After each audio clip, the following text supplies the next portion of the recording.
How's it going, guys? JCVP11 here, and the camera on the Samsung Galaxy Note 7 is pretty much identical to that found on the S7 and S7 Edge, but coming from the HTC One M8, this was a considerable upgrade. Let's get some specifications out of the way. The primary sensor is a 12 megapixel dual pixel unit with an f1.7 aperture, optical image stabilization, LED flash, and phase detection autofocus. The dual pixel technology that's been implemented by Samsung produces some of the fastest autofocus times we've seen for some great picture taking. Not falling short, the camera application too remains feature packed but is intuitive and pretty much anyone can use it. Personally, I'm going to be using the Pro and slow-mo modes the most, but there are tons of different other modes and effects to choose from if you fancy, and ways to customize the picture taking experience further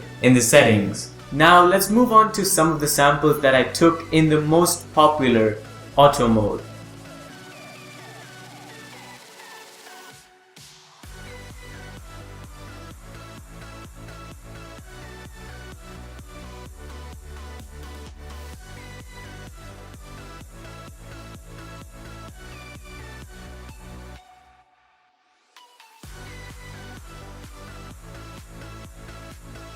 The camera, of course, is also capable of 4K video recording at 30 FPS, so let's move on to those samples next.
Overall, at the front, you find the secondary 5 megapixel sensor. This one's got the same aperture with auto HDR, but no optical image stabilization or a front-facing hardware flash like in some smartphones.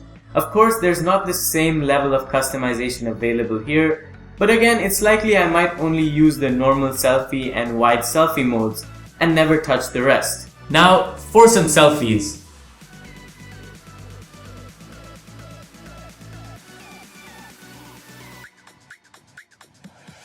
The front-facing camera is capable of 2K recording, so there's nothing to complain about here, and to test this out, we are going to be using 4 different shots, moving shots that I took in different environments to judge the quality of visuals, audio, and whether the footage is stable enough for vlogging. Starting outdoors, we're going to see how the quality of the camera is, the stabilization as well as the audio that the microphone records. Moving indoors to test the quality of stabilization as well as how the audio is in a moderately louder environment.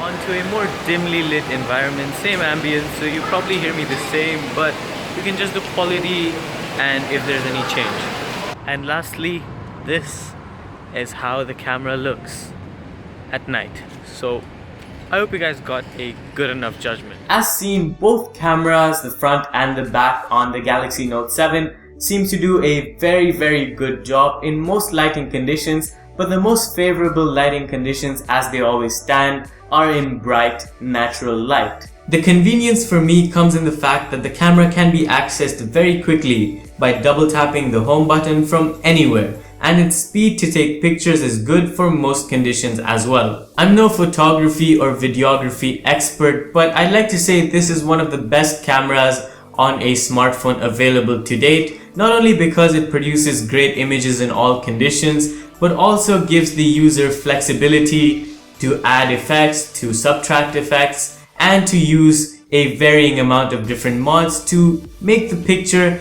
and video suitable to the user's taste. Thanks for watching, and I hope this video gave some insight to you guys as to how the camera performs on the Samsung Galaxy Note 7. If you noticed, I'm using the Samsung Galaxy Note 7 to film this as well, and some of the audio clips here and there will also be from the Galaxy Note 7, so you can judge for yourself how the quality of the smartphone's camera really is. That about does it. Subscribe for more. I'll see you in the next one. Until then, adios.